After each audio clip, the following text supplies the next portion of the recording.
Olá, eu sou o Dr. Leonardo Ferreira e hoje eu vim aqui compartilhar um pouquinho de conhecimento com vocês, um pouco da minha experiência que eu aprendi ao longo da carreira.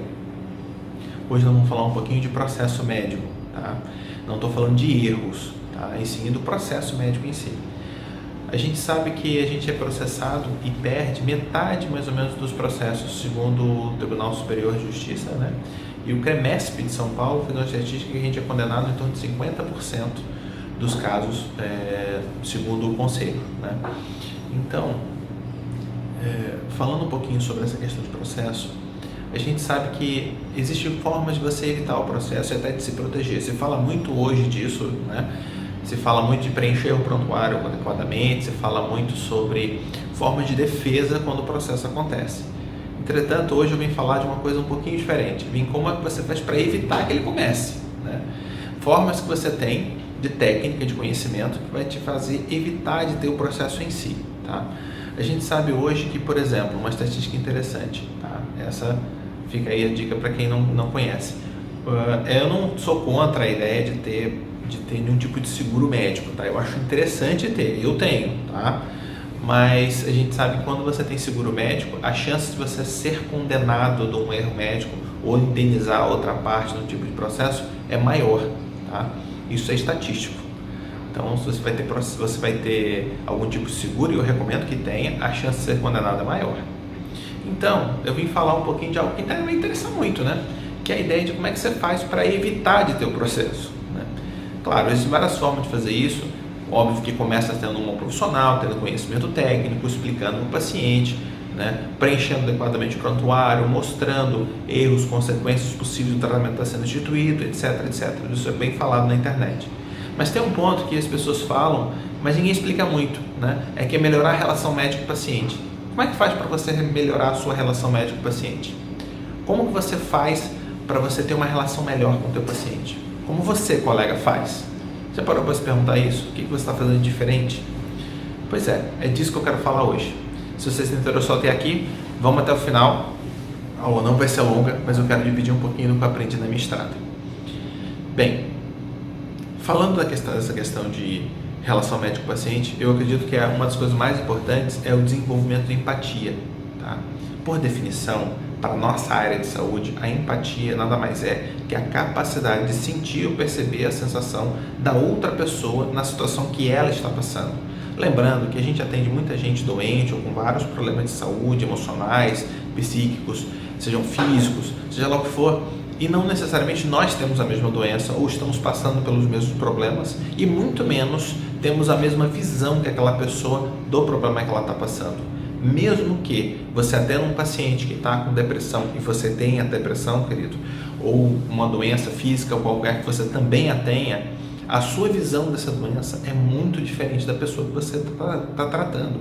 Cada um tem uma visão diferente e, além do mais, somos médicos. A gente tem uma visão muito prática, muito pragmática da doença, dos cuidados e como eles evoluem ao longo do tempo. E se é a tua área de atuação especificamente, a tua especialidade, ainda mais você sabe lidar com aquilo ali melhor do que o seu paciente vai saber. Então ele cria expectativas que muitas vezes não são reais, tanto do tratamento, da melhora, da convivência, e as expectativas podem ser melhores do que a realidade ou podem ser piores do que a realidade.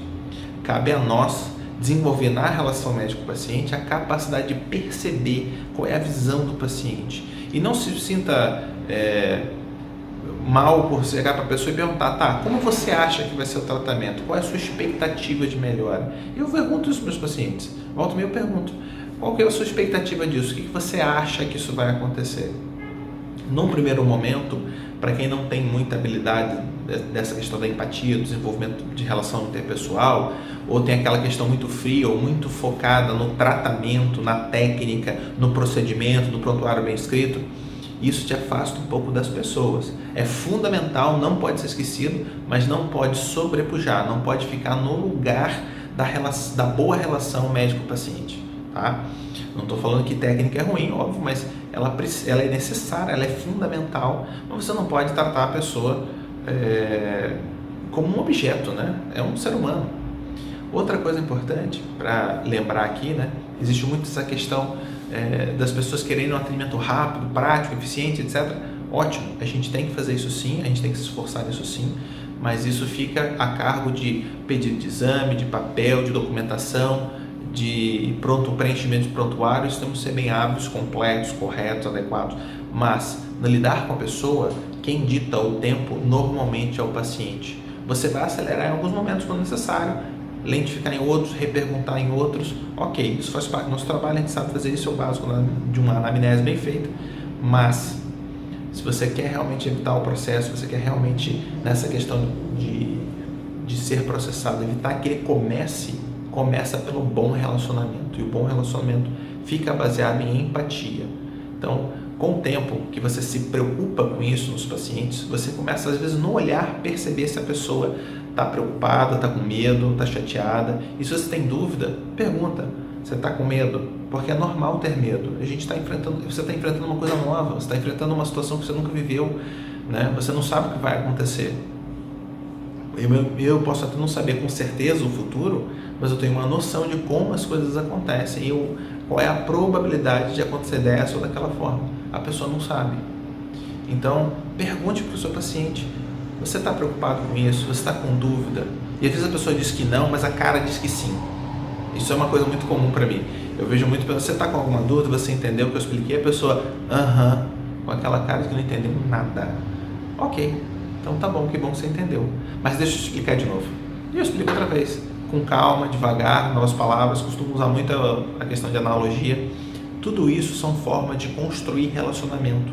Você não pode falar com o paciente como você fala num fast food, que eu só quero isso aqui, pronto, tchau e benção. Esse tipo de pensamento só vai te levar a mais processos, mais dificuldade de montar consultório, uma série de problemas, porque somos médicos e cuidamos de pessoas, não de objetos. Não resolvemos problemas, nós resolvemos a vida das pessoas, né? Pelo menos em parte. Então a gente cuida de pessoas. Se você é um médico e cuida da doença, você está no caminho errado, querido. O caminho que a gente precisa trilhar hoje, o melhor caminho possível, é cuidar da pessoa. Isso desenvolve relacionamento, isso se baseia em empatia. E essa construção de relacionamento que eu estou falando é que vai evitar você de ser processado lá na frente. Porque ninguém processa um amigo, você processa um inimigo. Você processa uma pessoa que você não gostou do atendimento, mas você não processa uma pessoa que você adora. Ninguém faz isso. Essa não é, obviamente, a única forma, mas é uma dos passos fundamentais para se evitar processo. Se você quiser pesquisar na internet forma de evitar processo, todos vão estar relacionados. Todos vão citar, pelo menos, a relação médico-paciente como algo fundamental. Ainda mais na cultura do Brasil, que é onde nós estamos. Tem uma cultura muito paternalista, muito humanista. A gente é muito assim. É a nossa cultura. Então as pessoas não vão processar o médico que elas gostam, que ela tem admiração, que ela se relaciona bem. Você se relaciona bem com os seus pacientes? Você sabe o nome deles? Quando você pergunta, você lembra da história da vida deles, pelo menos em parte? Eu sei que é difícil para quem atende grandes volumes de pacientes, mas você não pode atender o ser humano como se fosse um pedaço de carne, um coração, um órgão, um osso. Não, é uma pessoa que tem sentimentos, tem dor, que tem medo, né? Que se preocupa com a vida dela, que está ali querendo resolver uma dor, uma situação de saúde, ou quiçá uma situação psicológica. Você sabe qual é o medo do seu paciente? Pois é. Se você souber, você está construindo uma relação. Você está construindo uma relação de empatia. O paciente, tem um ditado antigo na internet que o pessoal falava que todo paciente mente, todo ser humano mente. Basicamente todo mundo acaba mentindo em algum momento da vida. Entretanto, se você tem um relacionamento adequado com o teu paciente, se ele confia em você, a tendência de ele mentir para você é menor. Estatisticamente, as pessoas mentem menos para o médico que mentem de um modo geral, né? Até porque existe um interesse pessoal de falar a verdade para se descobrir seu diagnóstico e resolver sua questão de vida. Mas os pacientes que têm melhor relacionamento com você, eles mentem ainda menos, né? Não estou falando que meu paciente é mentiroso, não é essa a ideia, mas você precisa desenvolver um bom relacionamento com o seu paciente. Se você quer evitar um processo médico, essa é disparada a melhor forma e a mais eficaz de evitar esse tipo de coisa, esse tipo de situação. É construção de relacionamento. Isso você faz construindo empatia. E você precisa se preocupar sim se o paciente está entendendo o que você está falando, se o paciente está satisfeito com o teu atendimento.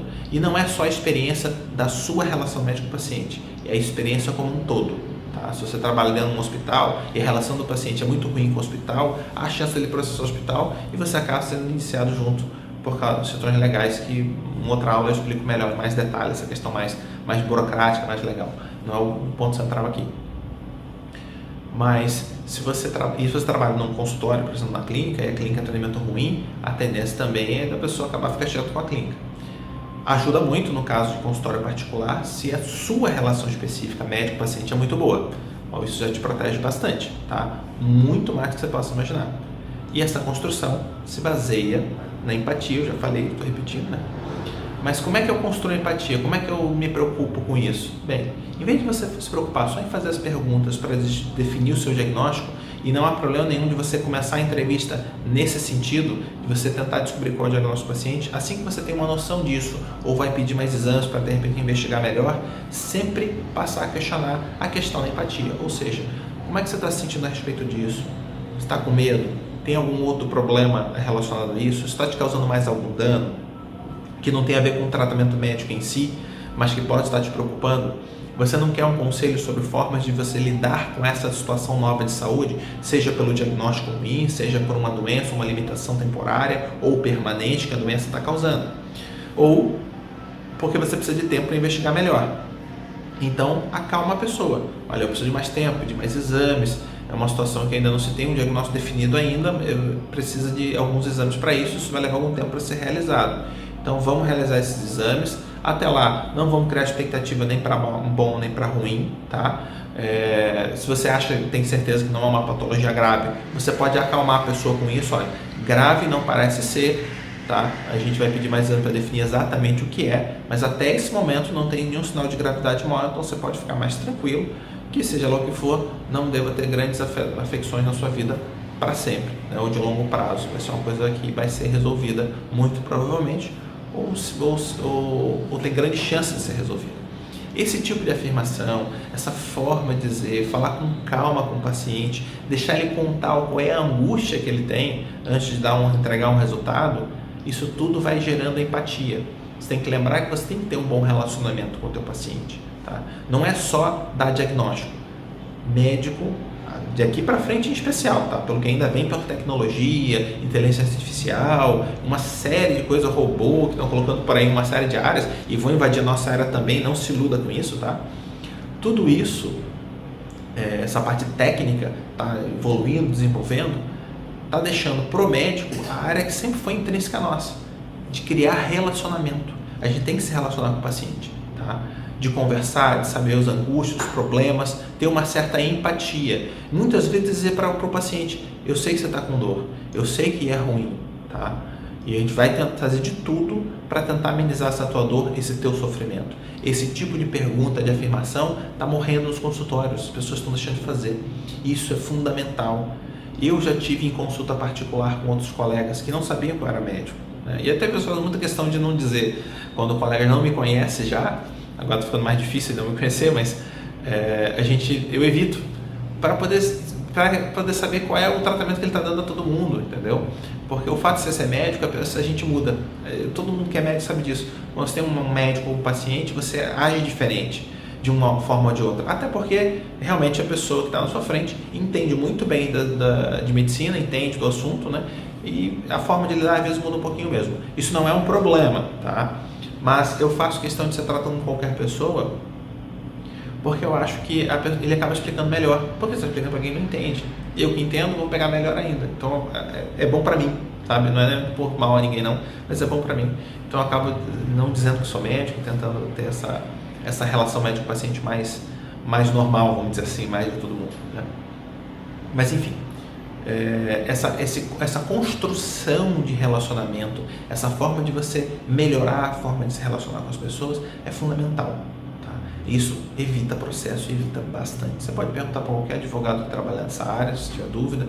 Você pode pesquisar na internet, você vai ver que relação médico-paciente está entre as principais formas de proteção do médico quanto ao processo, tá? Ela não vai te proteger do processo se tiver começado, mas ela vai te proteger dele começar. E começou o processo, você sabe que tem uma probabilidade de 50% de ser condenado, e se você tem seguro médico, a chance de condenação é ainda maior, tá? Porque nem todo mundo tem seguro médico. Tá ok? Eu espero ter adicionado um pouquinho de conhecimento, um pouquinho de atenção a essa questão da empatia, essa questão de você melhorar o teu relacionamento com o paciente. Lembrando que esse relacionamento tem que existir, tem que ter uma certa afinidade ali que você precisa construir junto com o paciente, tá? Nessa forma de relação médico para paciente.